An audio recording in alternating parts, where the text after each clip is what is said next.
नमस्कार मेरे दोस्तों, hope you guys are doing fantastic. और आज की वीडियो में हम ये जानेंगे कि हम एक्शन को अलग अलग लाइटिंग सिनेरियो में कैसे फ्रीज करते हैं, मोशन को कैसे कंट्रोल करते हैं।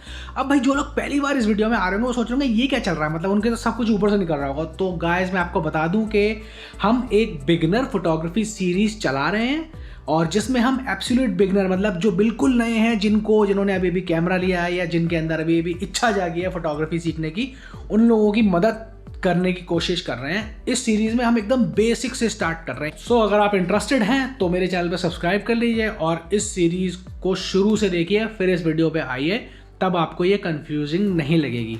मैं प्लेलिस्ट का लिंक ऊपर डाल दूंगा, तो आप उस पर क्लिक करके इसको देख सकते हैं। एक्शन को फ्रीज करने के लिए हमको एक चीज की बहुत ज्यादा आवश्यकता होती है, वो होती है लाइट।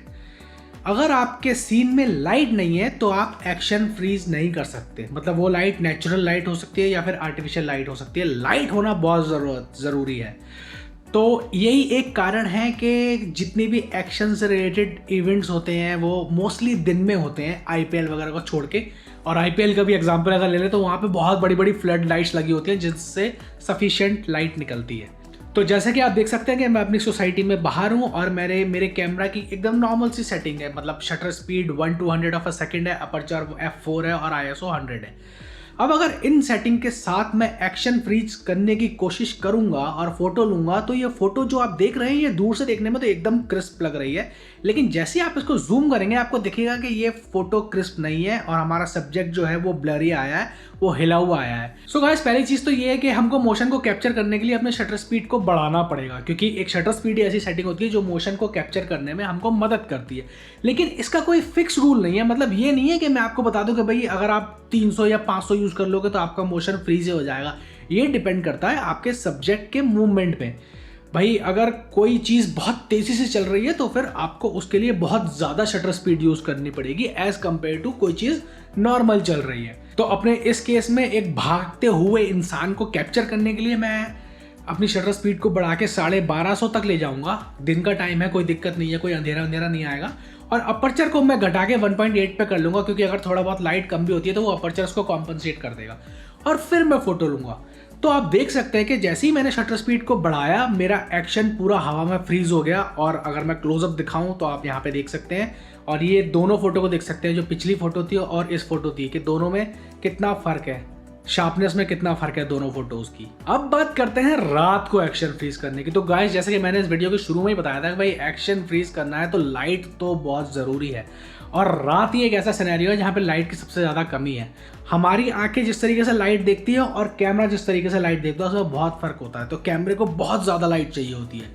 तो अगर आपका सब्जेक्ट किसी ऐसी जगह पे है जहाँ पे बहुत सारी लाइट हो तो आप उसके एक्शन को रात को भी फ्रीज कर सकते हैं। और अगर बहुत सारी लाइट नहीं है तो आप आर्टिफिशियल लाइट लगा भी सकते हैं। और अगर इन दोनों में से कोई आपके पास ऑप्शन नहीं है तो फिर जो दूसरा ऑप्शन मैंने बोला था वो ये है कि आपके कैमरे की ISO परफॉर्मेंस बहुत बढ़िया होनी चाहिए। परफॉर्मेंस का मतलब ये है कि आप अपने ISO को 30, 35, 50 हज़ार तक बढ़ाएं और उसमें ग्रेन नहीं आए। और अगर आपकी कैमरे की ISO परफॉर्मेंस अच्छी होगी तो हम ISO को खूब बढ़ा लेंगे ताकि हमारे सीन में बहुत लाइट आ जाए और फिर हम अपने शटर स्पीड को बढ़ा सकें और प्रॉपर एक शॉट ले सके। अब जैसे कि यहाँ पे आप देख रहे हैं कि ये घर का सीन है। घर के सीन में एक ट्यूबलाइट लगी है और मेरा सब्जेक्ट सामने खड़ा। आप देखते हैं कि अच्छा खासा अंधेरा दिख रहा है। आप देख सकते हैं कि मेरी नॉर्मल शटर स्पीड है 125 की शटर स्पीड यूज कर रहा हूँ मैं। अपर्चर 1.8 रखा हुआ है मैंने, उसके बाद भी अच्छा खासा डार्कनेस दिख रहा है। अब इस सिनेरियो में अगर मैं इसको मॉडल को चलने को बोलता हूँ और फोटो लेता हूँ तो वही सीन होगा कि दूर से देखने में आपको लगेगा कि भाई बड़ी शार्प फोटो आई, लेकिन जैसे ही आप जूम करेंगे आपको दिखेगा कि नहीं भाई हिला हुआ आया है। तो अब यहाँ पे हम क्या करेंगे, अगर हम यहाँ पे शटर स्पीड को बढ़ाते हैं तो भैया पहले ही हम कमरे के अंदर हैं, ऊपर से एक ही ट्यूबलाइट है और लाइट कम हो जाएगी। तो यहाँ पे मेरे पास कोई ऑप्शन नहीं है तो मैं ISO बढ़ाऊंगा और मैं ISO बढ़ा के इतना ले जाऊंगा कि मेरा सीन में इतनी लाइट आ जाए कि मैं शटर स्पीड को बढ़ा सकूँ और फिर मैं ये फोटो लूँगा। और अब आप देख सकते हैं कि इस फोटो में अच्छी खासी शार्पनेस है, मतलब सब्जेक्ट प्रॉपर फ्रीज आया है, कोई मोशन ब्लर नहीं है, लेकिन इसमें ग्रेन आ गई है क्योंकि ऑब्वियसली ISO का जो साइड इफेक्ट होता है वो ग्रेन होता है गाइस। यही कारण है कि फोटोग्राफर, प्रोफेशनल फोटोग्राफर बड़ी बड़ी लाइटें यूज़ करते हैं, अम्ब्रेला लाइट, पोटा लाइट, बड़ी बड़ी LED लाइट, या फिर अगर वो फोटो ले रहे हैं तो वो फ्लैश लाइट यूज़ करते हैं ताकि वो ISO को ज़्यादा बढ़ाने से बच सके और अपनी फ़ोटोज़ में ग्रेन को बचा सके। आपने ऐसी बहुत सारी फोटोज दिखी होंगी यहाँ पे मोशन के ट्रेल होते हैं। वो करने के लिए रात का सिनेरियो सबसे बढ़िया होती है। इस टाइप की फोटोग्राफी में आपको शटर स्पीड को बहुत ज़्यादा डाउन करना पड़ता है।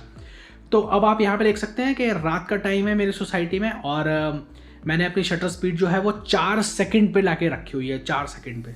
और फोकस मैं मैनुअल यूज़ कर रहा हूँ क्योंकि अंधेरे में कैमरे को फोकस होने में दिक्कत हो रही है, क्योंकि भाई बहुत ज़्यादा डार्कनेस है। तो इस टाइप की फोटोग्राफी करने के लिए सबसे इंपॉर्टेंट पार्ट ये है गाइस कि आपका कैमरा हमेशा ट्राइपॉड पे होना चाहिए, क्योंकि जो आप शटर स्पीड कम करते हैं वो कैमरे में हिलने के चांसेस ज़्यादा आते हैं और आपकी फ़ोटो ब्लर हो सकती है। तो हमेशा जब भी आप लो शटर स्पीड यूज़ कर रहे हैं, अपने कैमरे को ज़्यादा से ज़्यादा स्टेबल रखने की कोशिश करिए। मैं यहाँ पे ट्राइपॉड पे यूज़ कर रहा हूँ। अब मैं जैसे ही यहाँ पे एक्शन बोलता हूँ तो ये अपना स्कूटी चला के ऐसे एक सर्कल काटेंगे, आप देख रहे हैं, और मैं फ़ोटो लूँगा। और क्योंकि ये 4 सेकंड का एक्सपोजर है तो आप देखेंगे कि वो पूरी स्कूटी की जो लाइट है, हेडलाइट है और जो टेल लाइट है, उसका एक ट्रेल बन गया। इसी को बोलते हैं गाइस लॉन्ग एक्सपोजर फोटोग्राफी। तो गाइस अब आप ऑलमोस्ट परफेक्ट हो चुके हैं मैनुअल मोड को यूज़ करने में। हम शुरू से मैनुअल मोड पे ही काम करते आ रहे हैं, तो आप इसकी प्रैक्टिस करिए और मैं जल्दी आपको अगले ट्यूटोरियल के साथ मिलता हूँ। तब तक अगर आपका कोई सवाल हो, कोई डाउट हो, तो प्लीज़ इस वीडियो को नीचे कमेंट करिए।